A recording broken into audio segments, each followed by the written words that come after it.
Hello everyone, তো তোমরা সবাই কেমন আছো? আশা করছি সবাই খুব খুব ভালো আছো, আর আমিও বেশ ভালো আছি। এটি হলো অযোধ্যার সেকেন্ড পার্ট। ফার্স্ট পার্ট যদি তোমরা কেউ না দেখে থাকো তবে অবশ্যই ফার্স্ট পার্টটা আগে দেখে এসো।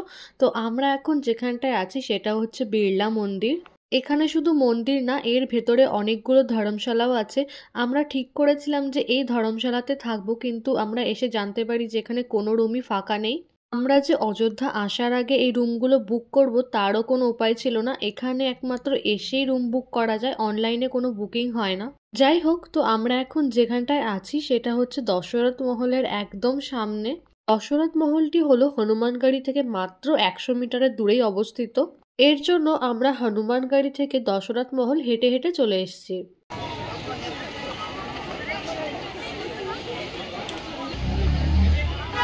অযোধ্যার দশরথ মহল একটি বিখ্যাত সিদ্ধপীঠ। বিশ্বাস অনুসারে ক্রেতা যুগের রাজা দশরথ এই প্রাসাদটি প্রতিষ্ঠান করেছিলেন।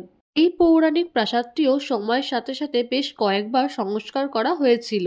অনেকেই দশরথ মহলকে বড় স্থান বা বদ্যিস্থান নামেও জানেন। বর্তমানে দশরথ মহল এখন পবিত্র মন্দিরে পরিণত হয়েছে, যেখানে রাম, মাতা সীতা, লক্ষ্মণ, শত্রুঘ্ন ও ভরতের মূর্তি স্থাপন করা হয়েছে। ধারণা করা হয় চক্রবর্তী রাজা দশরথ তার আত্মীয়দের সাথে এখানে থাকতেন।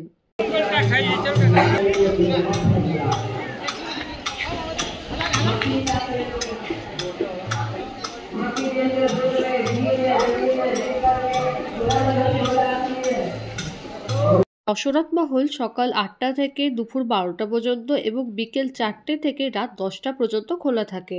আর এটাই হচ্ছে সেই মন্দিরটা যেখানে রাম, মাতা সীতা, লক্ষ্মণ, শত্রুঘ্ন ও ভরতের মূর্তি স্থাপন করা রয়েছে।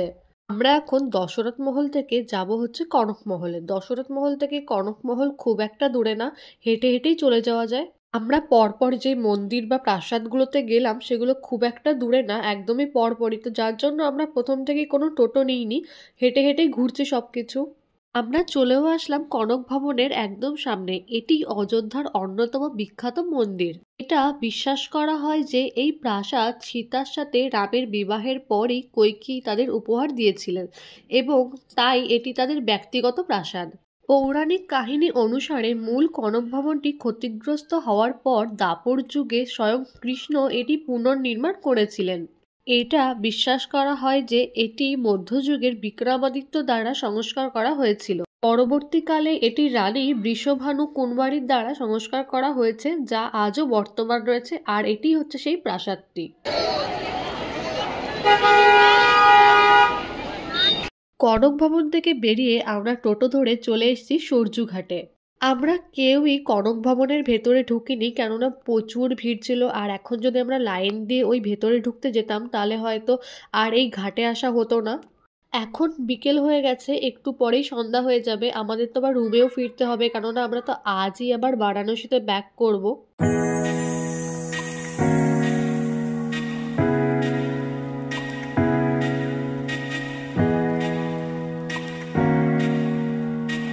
বিকেলবেলা এই সূর্য নদীর পাশ দিয়ে হাঁটতে কিন্তু বেশ ভালো লাগছে।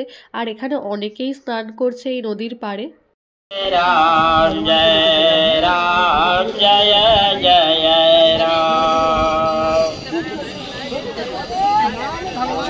महाराज की जय। इंद्र ने अपने मन में देवताओं का पतेन मन में विचार। ভগবান রাম লক্ষ্মণকে এই সূর্য নদীর গুরুত্ব বলেছিলেন। রামচরিত মানসে সূর্য নদীতে স্নান করার গুরুত্ব বর্ণিত রয়েছে। একবার ভগবান রাম লক্ষ্মণকে বলেছিলেন যে এই সূর্য নদী এতই পবিত্র যে সমস্ত তীর্থযাত্রীরা এখানে দর্শন এবং স্নানের জন্য আসে। শুধু সূর্য নদীতে স্নান করলেই সকল তীর্থস্থান দর্শনের পুণ্য লাভ করা যায়। এটি বিশ্বাস করা হয় যে ব্রাহ্ম মুহূর্তে যে ব্যক্তি সূর্য নদীতে স্নান করতে আসেন তিনি সমস্ত তীর্থস্থান দর্শনের পুরস্কার পান। আমরা এখন নদীর পাড় দিয়ে হাঁটতে হাঁটতে যে জায়গায় এসে পৌঁছেছি তার নাম হচ্ছে রামকি বেড়ি। সূর্য নদীর তীরে অবস্থিত এই সেই জায়গা যেখানে ভগবান রাম জল সমাধি করেছিলেন। রাজা দর্শন সিং 19 শতকে গোড়ার দিকে এটি নির্মাণ করেন। ঘাটে রাম জানকী মন্দির, পুরাতন চরণ পাদুকা মন্দির, নরসিংহ মন্দির এবং হনুমান মন্দিরও দেখতে পাবে।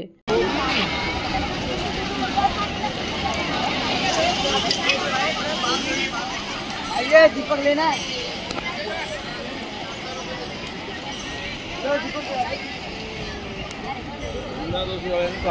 সবাই দেখছিলাম এখানে আরতি করছিল, তাই আমরাও এখানে এই 10 টাকা করে এই প্রদীপগুলো কিনে নদীতে ভাসিয়ে দিলাম। সূর্য ডুবেছে সে অনেকক্ষণ হয়েছে, তো এখন তো প্রায় সন্ধে হয়ে গেছে, তাই সূর্য নদীর তীরে এখানে একটা সুন্দর সন্ধ্যা আরতি দেখতে পাবো আমরা। গঙ্গার পাশে এরকম একটা সন্ধ্যা আরতি দেখার ইচ্ছা তো সবারই থাকে, আর এরকম একটা ইচ্ছা আমারও ছিল, আর ফাইনালি আজকে এই ইচ্ছাটা পূরণ হলো আমার। সূর্য নদীতে এখন অনেক জল, তো যার জন্য নৌকায় বসে সন্ধ্যা আরতি দেখা অ্যালাউ করছিল না, তো যার জন্য সবাই ঘাটে বসে সন্ধ্যা আরতি দেখছিল। নৌকায় বসে দেখলে হয়তো আরো ভালো করে বোঝা যেত। ঘাটে বসে বসে এরকম একটা সুন্দর সন্ধ্যা আরতি দেখতে যে কি ভালো লাগছিল সেটা বলে বোঝানোর মতো না। नमस्ते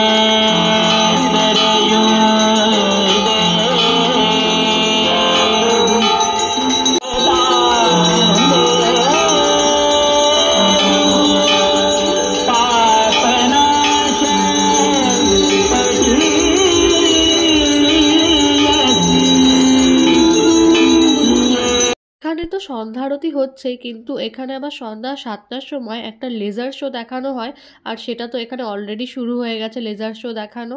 আমরা এই আরতিটা দেখে তারপর লেজার শোটা দেখতে যাব। আমরা চলে এসেছি লেজার শো দেখতে, আর অনেকক্ষণই প্রায় শুরু হয়ে গেছিল, আমরা প্রায় অনেকটাই লেট করে এসেছি, তবুও যেটুকু দেখা যাচ্ছে বেশ ভালোই লাগছে। এই লেজার শোর মাধ্যমে মোটামুটি একটা ছোট্টখাটো রামায়ণ দেখানো হয়, যেটা ভীষণ সুন্দর।